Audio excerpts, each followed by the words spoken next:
አባት ሆይ ሰዓቱ ደርሷል፣ ልጅህ ያከብር ዘንድ በስጋም ሁሉ ላይ ስልጣን እንደሰጠኸው ለሰጠው ሁሉ የዘላለምን ሕይወት ይሰጣቸው ዘንድ ልጅህን አክብረው ይላል። ቁጥር 4 ላይ ምን ይላል?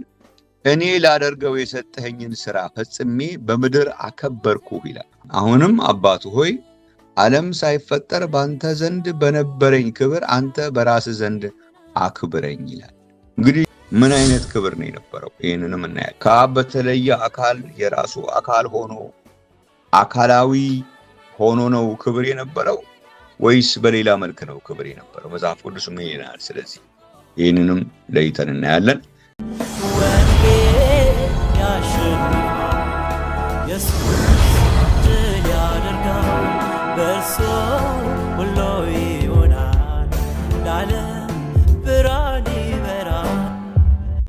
ሰላም ሰላም፣ ሁላችሁንም ሰላም ብያለሁ።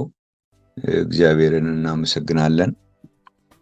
የጌታ የኢየሱስን ብሩክ ይሁን። ሁላችሁንም በዚህ ይህንን መድረክ አዘጋጅታችሁ የእግዚአብሔርን ቃል እንድንወያይ ፕሮግራሙን ለምታመቻችሁ ሁላችሁንም ትልቅ አክብሮት አለኝ። እንደዚሁ ደግሞ አስተማሪ የሚሆኑ ጥያቄዎችን የሚያቀርቡ በርካታ ሰዎች እንዳሉ ነው የተረዳሁት እና እንደዚህ የሚያወያዩ እና ትምህርት ሊሰጡ የሚችሉ ጥያቄዎችን ስለሚያነሱትም ወገኖች እግዚአብሔርን እናመሰግናለን። ያለንን ሰዓት ለመጠቀም እንግዲህ ዮሐንስ ወንጌል ምዕራፍ 17 ነው ዛሬ የምናየው። ዮሐንስ ወንጌል ምዕራፍ 17 ምናልባትም በተሳሳተ መልኩ የተተረጎመ በብዛት በተሳሳተ መንገድ የቀረበ ወይም ሚስ ሪፕሬዘንት ከሚደረጉ የአዲስ ኪዳን መጽሐፍቶች አንዱ ነው እና ምክንያቱ ምንድን ነው? አንዳንድ የመጽሐፍ ቅዱስ ክፍሎች በአውዳቸውና እንደዚሁም ደግሞ በጽንሰ ሐሳባቸው ነው ሊፈተሹ የሚገባው። አንድ ዝም ብሎ አንድ ሐሳብ ብቻ ወይም አንድ ጥቅስ ብቻ አንድ ቃል ብቻ በመምዘዝ ማጠቃለያም ከማይሰጥባቸው የመጽሐፍ ክፍሎች አንዱ ነው። ስለዚህ ምንድን ነው ማደርገው? ቅድሚያ የምሰጠው ለአውዱ ነው። በዚህ አውድ ላይ የተቀመጠውን ሐሳብ ነው ማነሳው። ጥያቄዎቹም ደግሞ ከዛ ከአውዱ አንፃር እንዴት ይታያሉ የሚለውን ነው ለማየት ሞክረው። ዮሐንስ ወንጌል ምዕራፍ 17 ሲጀምር ምንድን ነው የሚለው? ኢየሱስም ይህን ተናግሮ ወደ ሰማይ ዓይኖቹን አነሳና እንዲህ አለ፣ አባት ሆይ ሰዓቱ ደርሷል፣ ልጅህ ያከብር ዘንድ በስጋም ሁሉ ላይ ስልጣን እንደሰጠኸው ለሰጠው ሁሉ የዘላለምን ሕይወት ይሰጣቸው ዘንድ ልጅህን አክብረው ይላል። እዚህ ላይ በግልጽ የምናየው አብ በግዕዙ ወይም እዚህ ላይ እንደተቀመጠው አባት እና ልጅ የሚሉ ሁለት ሐሳቦችን አስቀምጧል። ከዛ ጋር ደግሞ አያይዞ ምን አስቀምጧል? አባት ወይም አብ ለልጅ ስልጣን ሰጠው ብሎ ያስቀምጣል። ምንድነው የሚለው? በስጋም ሁሉ ላይ ስልጣን እንደሰጠኸው ለሰጠኸው ሁሉ የዘላለምን ሕይወት ይሰጣቸው ዘንድ ልጅህን አክብረው ይላል።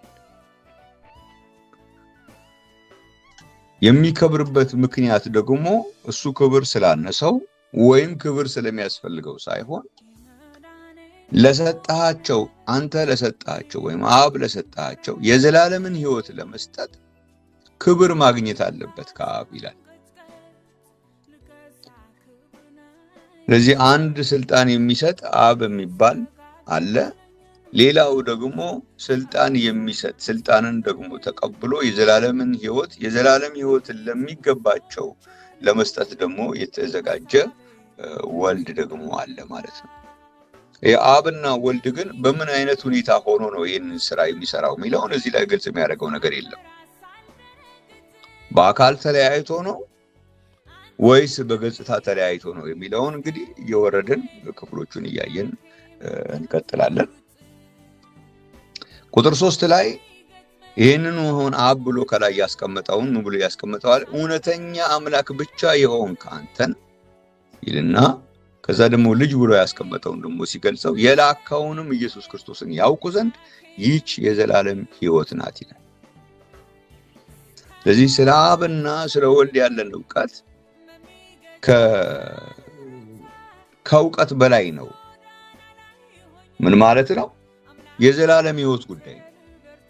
ስለ አብና ስለ ወልድ ያለን ዕውቀት እንዲሁ ዝም ብሎ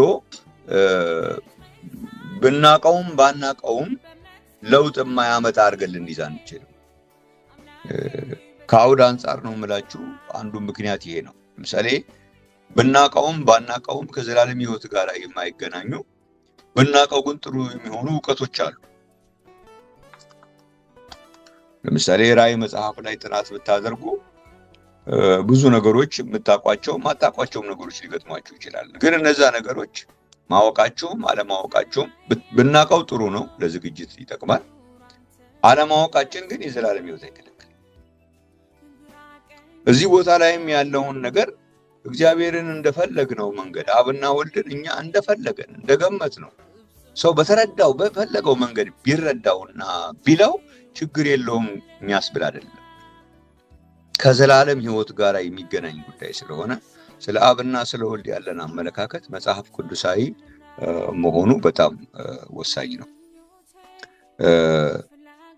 እነዚህ የተወሰኑ ነጥቦችን መጀመሪያ ላንሳና ከዛ ጥያቄዎቹን እያነሳው በጥያቄዎቹ ላይ ሄድባቸዋለሁ። ከዛ ቁጥር 4 ላይ ምን ይላል? እኔ ላደርገው የሰጠኸኝን ሥራ ፈጽሜ በምድር አከበርኩህ ይላል። አሁንም አባቱ ሆይ ዓለም ሳይፈጠር ባንተ ዘንድ በነበረኝ ክብር አንተ በራስህ ዘንድ አክብረኝ ይላል። እንግዲህ አሁን ስለ አብና ስለ ወልድ ስናነሳ ደግሞ እዚህ ቦታ ላይ አሁን እዚህ ጋር እየተናገረ ያለውን ሰው በአብ ዘንድ ክብር ነበረኝ ነው የሚለው። በአንተ ዘንድ በነበረኝ ክብር ይላል። ምን አይነት ክብር ነው የነበረው? ይህንንም እናያለን። ከአብ በተለየ አካል የራሱ አካል ሆኖ አካላዊ ሆኖ ነው ክብር የነበረው ወይስ በሌላ መልክ ነው ክብር የነበረው? መጽሐፍ ቅዱስ ምን ይላል? ስለዚህ ይህንንም ለይተን እናያለን። ሌሎቹ ጥያቄዎቹን ያቀረባቸው ጥያቄዎች አሉ። እነሱን ጥያቄዎቹን እያነበብኳቸው በጥያቄዎቹ መልክ ሄዳለሁ። እሺ፣ አሁን ስለ ክርስቶስ ስናነሳ በአብ ዘንድ የነበረው በምን አይነት ሁኔታ ነው የሚለውን ሐሳብ እንድናገኝ አንደኛ ዮሐንስ መልእክት ላይ ምዕራፍ 1 ቁጥር 1 አነባለሁ። በአብ ዘንድ የነበረው በምን አይነት ክብር ነው? አንደኛ ዮሐንስ ምዕራፍ 1 ቁጥር 1 ላይ ስለ ሕይወት ቃል ከመጀመሪያ የነበረውንና የሰማነውን በዓይኖቻችንም ያየነውንና የተመለከትነውንም እጆቻችንም የዳሰሱትን እናወራለን። ሕይወት ተገለጠ፣ አይተንማል፣ እንመሰክርማለን። ከአብ ዘንድ የነበረውን ለእኛም የተገለጠውን የዘላለምን ሕይወት እናወራላችኋለን። ስለዚህ እዚህ ላይ አሁን ምንድን ነው የሚነግረን? ይሄ ከአብ ዘንድ የነበረው ለእኛ የተገለጠው ምንድን ነበረ? በፊት ነው የሚለው ነው የሚለን የሕይወት ቃል ይባላል ነው የሚለው። ይህን በጣም በደንብ በጥንቃቄ ሐሳብ ዝም ብሎ ቃል አይ። ለምሳሌ በዮሐንስ ወንጌል ምዕራፍ 1 ላይ ስታነቡ በመጀመሪያው ቃል ነበረ ይላል። ምን አይነት ቃል የሚለውን ግልጽ ኳሊፋይ አያደርገው። ቃል ነበረ ነው የሚለው። ምን አይነት ቃል የሚለውን የምናገኘው እዚህ አንደኛ ዮሐንስ ላይ። የምን አይነት ቃል ነው እዚህ ጋር ያለው? የሕይወት ቃል። የሕይወት ቃል በአብ ዘንድ ነበረ። የሕይወት ቃል በአብ ዘንድ የነበረው አሁን ግን ከመጀመሪያ የነበረውን አሁን ግን እኛ ሰማነው። መስማት ብቻ ሳይሆን አይኖቻችንም አየው፣ ማየት ብቻ ሳይሆን እጆቻችንም የዳሰሱትን እናወራለን ይላል። ስለዚህ ይሄ ቃል አሁን እዚህ የዳሰሱት የጨበጡት የሚለው በፊት ምን ነበረ የነበረው? የሕይወት ቃል ነው የሚባል የነበረው። ስለዚህ በቃልነቱ ስለነበረው ክብር ነው የሚያወራው ማለት ነው። ቃል ሆኖ የት ነበረ? ቃል ሆኖ የት ነበረ? በአብ ዘንድ ነበረ ነው የሚለው። በአብ ዘንድ ነበረ ሲል ዘንድ የሚለው የመጽሐፍ ቅዱሳችን የአማርኛ ቃልም ሆነ ሌሎች የመጽሐፍ ቅዱስ የተተረጎሙባቸው የሌሎች ቋንቋዎችንም ብንመለከት ተመሳሳይ ነው ሐሳቡ። ዘንድ የሚለው ቃል አንዳንድ ጊዜ በውስጥ ያለውን ነገር ያመለክታል፣ አንዳንድ ጊዜ አጠገብ ያለውን ነገር ያመለክታል፣ አንዳንድ ጊዜ ደግሞ ፖሰስ የምናደርገውን ነገር ሊያመለክት ይችላል። አሁን እዚህ ጋር ግን የሕይወት ቃል የተባለው ዘንድ ከአብ ዘንድ የነበረው የተባለው ግን ሲነግረን ምንድነው ያለው? ዮሐንስ ወንጌል ምዕራፍ 16 ላይ ከአብ ወጥቼ ወደ ዓለም መጥቻለሁ ይላል። ከአብ ወጥቼ። ስለዚህ ከአብ አጠገብ መጣሁ አላለ፣ ከአብ ወጥቼ ነው ያለው። ስለዚህ ይሄ ክፍል የሚነግረን ዘንድ ከሚተረጎምባቸው ሶስቱ ሐሳቦች ሌላም በእርግጥ ሊኖር ይችላል፣ ግን በዋናነት ሶስቱን መያዝ እንችላለን። በውስጥ ያለም ነገር ዘንድ ሊባል ይችላል። ምሳሌ ሐዋርያው ሲናገር ነፍሴ በኔ ዘንድ የሚለውን በኔ ውስጥ ተብሎ ተተርጉሟል። መዝሙረኛውም ሲተረጉመው ምናልባት እሷን ቃል ባነብላችሁ ነፍሴ በኔ ዘንድ አትከብርም ብሎ ሐዋርያው ጳውሎስ የሚናገረውን መዝሙረኛው ሲዘምር ደግሞ መዝሙረ ዳዊት ላይ ስታነቡ ነፍሴ በኔ ውስጥ ናት ብሎ ይናገራል። እሷን ቃል ላንብብላችሁ የዘንድን የተለያየ አተረጓጎም ማየት እንድንችል ነው። መዝሙረ ዳዊት በቅንፍ 131 ነው ማነበው። ቁጥር 2 ላይ ነፍሴን አሳረፍኳት የእናቱን ጡት እንዳስተውት ዝም አሰኘዋት ይልና ነፍሴ የእናቱን ጡት እንዳስተውት በኔ ውስጥ ናት ይል። በኔ ውስጥ ናት ነው የሚል። ሐዋርያው ጳውሎስ ግን በሐዋርያት ሥራ ላይ ሲናገር ምንድነው ያለው? ነፍሴ በኔ ዘንድ ስለማትከብር ነው ያለው። ዘንድ ነፍሴ በኔ ዘንድ ናት ነው የሚል። መዝሙረኛው ደግሞ በኔ ውስጥ ነው ይላል። ስለዚህ ነፍሳችን በእኛ ዘንድ ናት ማለት ነፍሳችን አጠገባችን ናት ማለት አይደለም፣ ወይም ደግሞ ፖሰስ የምናደርገው የሆነ ፕሮፐርቲ ናት ማለት ሳይሆን በእኛ ውስጥ ናት ለማለት ዘንድ የሚለውን ቃል ይጠቀማል። እግዚአብሔርም ዘንድ የሚለውን ግን እግዚአብሔር ጽድቅና ኃይል በእግዚአብሔር ዘንድ ነው ብሎ ይናገራል። ኢዮብ መጽሐፍ ምዕራፍ 25 ላይ ደግሞ ብታነበው ቁጥር 2 ላይ ገዥነትና መፈራት በኔ ዘንድ ናቸው ይላል። ስለዚህ ዘንድ የሚለውን ቃል እግዚአብሔር በውስጡ ያለውንም ነገሮች ዘንድ ብሎ ይገልጻል ማለት ነው። የክርስቶስን ግን ስፔሲፊክሊ ራሱን የተናገረው ከአብ ወጥቼ ወደ ዓለም መጥቻለሁ ነው ያለው። ከአብ ወጥቼ። ስለዚህ አብ ውስጥ የነበረ ቃል እንጂ ከአብ በተለየ ሌላ የራሱ አካል ነው የነበረው የሚለውን ሐሳብ በዛ እንዳንተረጉሞ ይገድበናል ማለት ነው። ስለዚህ የመጀመሪያው በአንተ ዘንድ በነበረኝ ክብር ሲል በአንተ ውስጥ እያለ የሕይወት ቃል ሆኖ ሳይታይ እጆቻችን ሳይዳስሰው በፊት የሕይወት ቃል ሆኖ ይኖር የነበረ አሁን ቃሉ ሥጋ ሆኖ በመካከላችን ሲያደር አየነው፣ በእጆቻችንም ዳሰስነው የሚለው የአንደኛ ዮሐንስ ምዕራፍ 1 ቁጥር 1 እና 2 ሐሳብ በዛ የሚፈታ ነው። ስለዚህ ቃል የሕይወት ቃል የምንለው ሥጋ ከመሆኑ በፊት የማይታይ የነበረ መሆኑንና በአብ ውስጥ የነበረ ቃል መሆኑን እንረዳለን። ከዛ በኋላ ግን ሥጋ ስለሆነ በዓይኖቻችን አየነው፣ የተመለከትነውን እጆቻችንም የዳሰሱትን እናወራለን። ስለዚህ በእጆች በዓይን የታየ በእጆች የተዳሰሰ የሕይወት ቃል ነው ማለት ነው አሁን የምናወራው። ስለዚህ በአንተ ዘንድ በነበረኝ ክብር ሲል ቃል ሥጋ ከመሆኑ በፊት ያለውን ጊዜ የሚያመለክት መሆኑን በዛ እንረዳለን ማለት ነው እንጂ ቃል ሥጋ ከመሆኑ በፊትም በተለየ አካል አልነበረም። አሁን ደግሞ በአዲስ ኪዳን ደግሞ በሥጋ ከተገለጠ በኋላ ደግሞ ምንድነው የሆነው የሚለውን ደግሞ እሱ ደግሞ እናያለን። ወደ አዲስ ኪዳን ስንመጣ እንግዲህ አባት ሆይ ብሎ እየጸለየ ያለው የአብን መኖሪያ ኢየሱስ ክርስቶስ በሁለት መንገድ አስተምሯል። አንደኛው በማቴዎስ ወንጌል ምዕራፍ 6 ቁጥር 9 ላይ ስትጸልዩ እንዲህ ብላችሁ ጸልዩ ብሎ በሰማያት የምትኖር አባታችን ሆይ ብሎ አብ በሁሉ ቦታ የሚገኝ መሆኑን አስቀምጧል ማለት ነው። አማርኛችን በጣም ውብ ነው። በሰማይ የምትኖር ሳይሆን በሰማያት የምትኖር ነው ያለው። ስለዚህ እግዚአብሔር መንፈስ ነው፣ በሁሉ ቦታ ነው የሚኖረው። እኔ እግዚአብሔር አምላክ ነኝ ብሎ ኤርምያስ መጽሐፍ ምዕራፍ 23 ላይ እኔ የቅርብ አምላክ ነኝ እንጂ ሩቅ አምላክ አይደለሁም፣ ሰው በስውር ቢሸሸገን ያላየውምን ሰማይንና ምድርንስ የሞላው እኔ አይደለሁምን ያለውን ሐሳብ ያጠናክራል ማለት በሰማያት ነው የሚኖረው ብሏል። ከዛ ደግሞ ለየት የሚለው ከኢየሱስ አንፃር እሱ ሲናገር ምን አለ? አብ የሚኖረው ደግሞ አብ የሚታየው አብ የሚታወቅበት ደግሞ በኔ ነው ብሎ ደግሞ ይሄን ደግሞ አስተምሯል ማለት ነው። ይህንን እንዴት ነው ያስቀመጠው ጌታ ኢየሱስ? በዮሐንስ ወንጌል ምዕራፍ 14 ቁጥር 10 ላይ እኔ የምናገረውን ቃል ከራሴ አልናገረውም፣ ነገር ግን በእኔ የሚኖረው አብ እርሱ ስራውን ይሰራል አለ ማለት ነው። እዚህ ላይ አንድ ጥንቃቄ ማድረግ አለብን። ብዙ ሰው አዎ እኮ አብ በክርስቶስ ይኖራል፣ በእኔም ይኖራል፣ በሁሉ ቦታም ይኖራል፣ ስለዚህ በክርስቶስ የሚኖርበትን አኗኗር ከሌላው አይለያል፣ በምን ይለያል የሚል ጥያቄ ያነሳሉ። ጥያቄው ሌጂቲሜት ነው፣ ግን በጣም በተለየ መልኩ ነው የተቀመጠው። አብ በሰማይ ስለሚኖር ሰማይን ያየ አብን አየ የሚል ነገር የለም። አብ በጥልቁ ስለሚኖር ጥልቁን ያየ አብን አየ አይባልም። አብ በክርስቲያኖች ስለሚኖር ጴጥሮስን ያየ አብን አየ አይባልም። ጳውሎስን ያየ አብን አየ አይባልም። ወይም አሁን በመካከላችን ያላችሁ አንዳችሁ ተነስታችሁ እኔን ካየ አብን አይተሃል ማለት አትችሉም። ወልድን ያየ ብቻ ነው አብን ያየ ነው። ምክንያቱም ወልድ የአብ መታያ ነው። አብን አየን የምንልበት አካል ነው። እኔን ያየ አብን አይቷል ብሎ ነው ያስቀመጠው።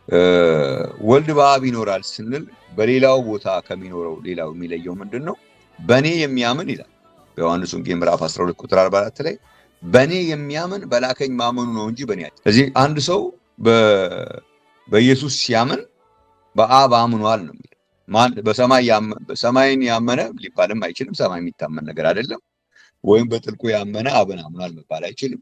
ወይ ደግሞ ከክርስቲያኖች አንዱን ጳውሎስን ያመነ አብን አምኗል፣ ወይ ደግሞ ከመካከላችሁ አንዳችሁን ያመነ አብን አምኗል ሊባል አይችልም። ኢየሱስን ያመነ ግን አብን አምኗል ይባላል። ዩኒክ ነው ማለት ነው። የክርስቶስን ከሌላው ጋር ማነጻጸር አንችልም። ያ በጣም የተሳሳተ ነው። እንዴ በእኛም ውስጥ እኮ አለ እኮ። ምንድነው ችግሩ? አብ በወልድ ውስጥ እንዳለው ሁሉ አብ በእኛ ውስጥም አለ። አብ በአንተ ውስጥ ሲኖር እኔን ያየ አብን አይቷል ማለት ትችላለህ ወይ? በእኔ የሚያምን በአብ አምኗል ማለት ትችላለህ ወይ? እኔን የሚያውቅ አብን አውቋል ማለት ትችላለህ ወይ? ይሄ በአብና በወልድ ብቻ ነው። ይሄንን ወስደን ለደቀ መዛሙርትም ልናደርገው አንችልም፣ ለሌላ ፍጥረትም ለማንም ልንሰጥ አንችልም። ይሄ ለአብና ለወልድ ብቻ የተገደበ የመጽሐፍ ቅዱስ ሐሳብ ነው።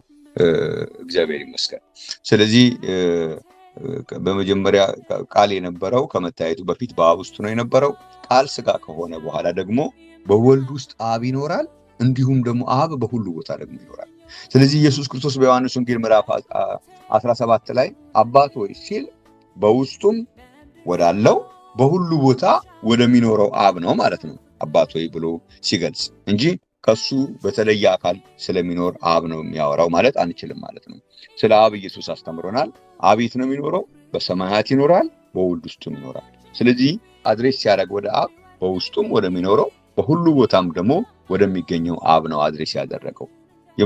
ኢየሱስ ክርስቶስ ስለ አብ ያስተማረንን አንደኛውን ክፍል ወስደን ሌላኛውን ክፍል መጣል አንችልም። አብ በሰማያት ነው የሚኖረው የሚለውን ሁሉ ሰው ይወደዋል። በወልድ ይኖራል የሚለውን ግን ይተዋል ነው። እንደሱ አይተውም። ሁለቱም ነው የሚያዘው። ስለዚህ ኢየሱስ ክርስቶስ ወደ አብ አድሬስ ሲያደርግ የት ያለው አብ ነው ስንል ስለ አብ ኢየሱስ ምን አስተማረ የሚለውን ነገር ወደ አእምሯችን ማምጣት ይኖርብናል ማለት። ሌላው በዚህ ክፍል ላይ ጌታ ኢየሱስ ክርስቶስ ምንድነው የተናገረው? ደቀ መዛሙርቱ አንድ እንደሚሆኑ ተናግሯል። ደቀ መዛሙርቱ ግን ተጨፍልቀው አንድ አካል ሆነው አይደለም አንድ የሚሆኑትና አብና ወልድም ደግሞ አንድ ነው ሲባል በዛው መንገድ ነው መወሰድ ያለበት። ደቀ መዛሙርት የተለያየ አካላት ሆነው እያለ አንድ ይሁኑ እንደተባለ ሁሉ አብና ወልድም አንድ ነው ስንል በዛ ደረጃ ነው መወሰድ ያለበት የሚል ሐሳብ አለ። ይሄ ከአውዱ ጋራ በጭራሽ አይሄድም በዚህ ክፍል አውድ። ምክንያቱም ደቀ መዛሙርት አንድ የሚሆኑበት መንገድ እና አብና ወልድ አንድ የሚሆኑበት መንገድ በፍጹም አይገናኝም። ለምሳሌ እዛው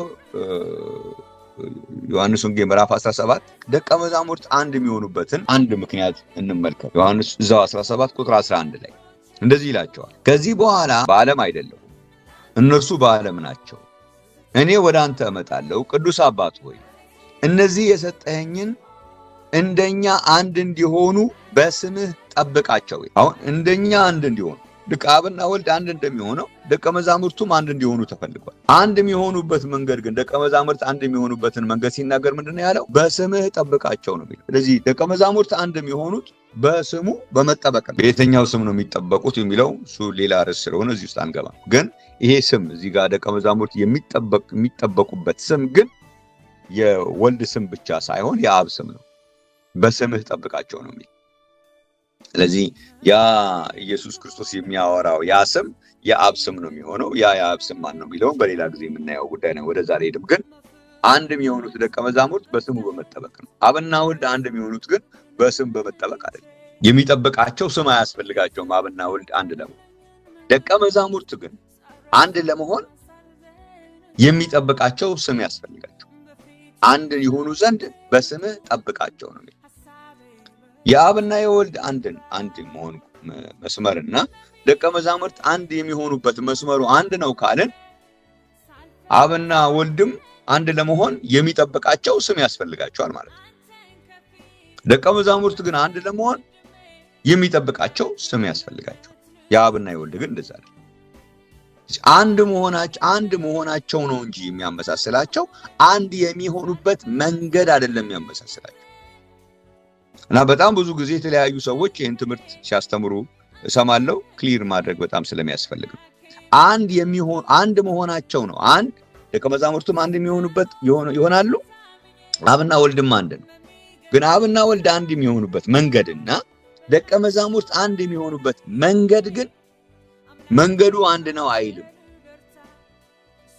አንድ ናቸው። ደቀ መዛሙርት አንድ ናቸው። አብና ወልድም አንድ ናቸው። ደቀ መዛሙርት አንድ እንደሆኑ አብና ወልድ አንድ እንደሆኑ ደቀ መዛሙርቱም ደግሞ አንድ ናቸው ብሎ ሲል አንድ የሚሆኑበትን መንገድም አንድ ነው ተደርጎ ነው የተተረጎመው። ያ በጣም ትልቅ ስህተት ነው። ያንን የሚያሳስቱ ሰዎች ምን ማለት አለባቸው? ደቀ መዛሙርት አንድ የሚሆኑት በሚጠብቃቸው ስም አማካኝነት ነው። አንድ እንዲሆኑ የሚጠብቃቸው ስም ያስፈልጋቸዋል። የአብና የወልድም አንድ የሚሆኑበት መንገዱ ተመሳሳይ ነው ካልን እንግዲህ አብና ወልድም አንድ ለመሆን ጠባቂ ስም ያስፈልጋቸዋል ልንል ነው ማለት ነው። በየትኛው ስም ነው የሚጠበቁት አብና ወልድ?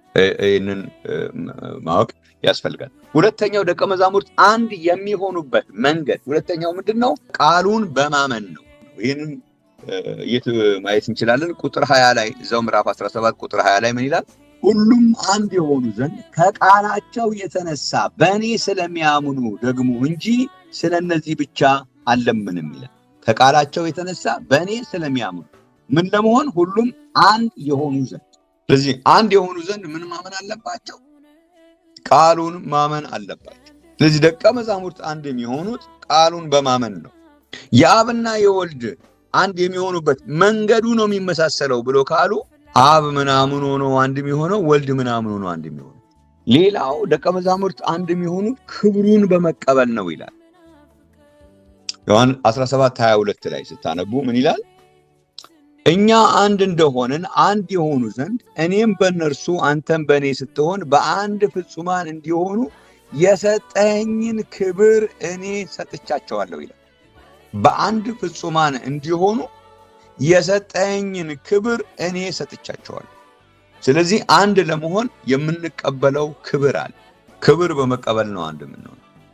ስለዚህ አብ ምን ክብር ነው የሚቀበለው? ወልድ ደግሞ ምን ክብር ተቀብሎ ነው? ልክ እንደኛው ከሆነ እኛ ሁላችን ተቀብለን ነው አንድ የምንሆነው።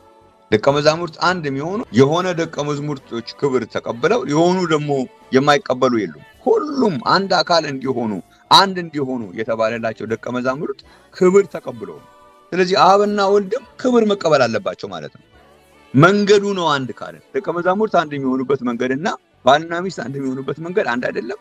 ባልና ሚስት አንድ የሚሆኑበት መንገድና አብና ወልድ አንድ የሚሆኑበት መንገድ አንድ አይደለም። ደቀ መዛሙርት አንድ የሚሆኑበት መንገድ ሌላ ነው። ባልና ሚስት አንድ የሚሆኑበት መንገድ ሌላ ነው።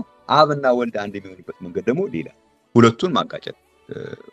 ሁለቱን ወይም ሶስቱን ማጋጨት የለብንም። ሌሎችም እንደዚህ አንድ ስለመሆን የተጻፈላቸው ነገሮች ብናገኝ እነዛ ነገሮች አንድ የሚሆኑበት መንገድ ምንድነው ብለን ነው ማየት ያለብን።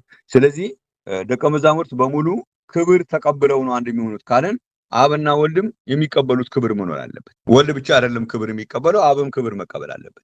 ስለዚህ አብ የሚቀበለው ክብር ምንድነው? ወልድ የሚቀበለው ክብር ነው። ከየት ነው ክብር የሚቀበሉት እያለን እንሄዳለን። የደቀ መዛሙርት ግን እኔ ክብር የምሰጣቸው ክብር አለ። ከዛ የተነሳ በአንድ ፍጹማን ይሆናሉ። አራተኛ ነጥብ ማነሳው ደግሞ እዛው ዮሐንስ ወንጌል ምዕራፍ 17 ቁጥር 21 ላይ የምታገኙት ሐሳብ ነው። ጸሎት ነው። ቁጥር 21 ላይ ምን የሚል ቃል አለ? እንደዚህ ይላል፣ አንተ እንደላከኝ ዓለም ያምን ዘንድ አንተ አባት ሆይ በእኔ እንዳለ እኔም በአንተ እነርሱም በእኛ አንድ የሆኑ ዘንድ እለምንሃለሁ ይላል። ስለዚህ በልመና በጸሎት ነው ማለት ነው። በምልጃ ነው ማለት ነው። ደቀ መዛሙርት አንድ ለመሆን የሚጠብቃቸው ስም ያስፈልጋቸዋል። የሚያምኑት ቃል ያስፈልጋቸዋል። የሚቀበሉት ክብር ያስፈልጋቸዋል። ምልጃ ያስፈልጋቸዋል። አብና ወልድ ግን እዚህ ውስጥ የሚጠብቃቸው ስም ያስፈልጋቸዋል አንልም። የሚያምኑት ቃል ያስፈልጋቸዋል አንልም። የሚቀበሉት ክብር ያስፈልጋቸዋል አንልም። ምክንያቱም ቢያንስ አብ የሆነ ከሌላ አካል የሚቀበለው ክብር አለ ማለት አንችልም። አብና ወልድን አንድ ያደረጋቸው ጸሎት ነው ማለት ነው። ስለዚህ ደቀ መዛሙርት አንድ የሚሆኑበት ነገር ስፔሲፊክሊ ተነጥሎ ተቀምጧል ማለት ነው። የአብና የወልድን ግን በምናይበት ጊዜ ምንድነው የሚለው? ዮሐንስ ወንጌል ምዕራፍ 14 ቁጥር 10 ላይ ምንድነው የሚለው?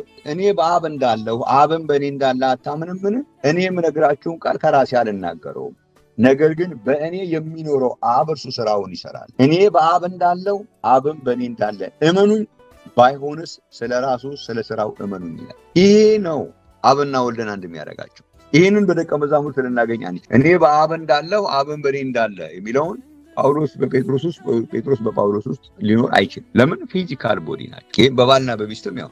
በአብና ወልድ ጋር ስንመጣ ግን ፊዚካል ቦዲ የምናገኘው ወልድ ጋር፣ አብ ፊዚካል ቦዲ አይደለም። ደቀ መዛሙርቱ ጋርም ስንመጣ ሁሉም ደቀ መዛሙርት ፊዚካል ቦዲ ናቸው።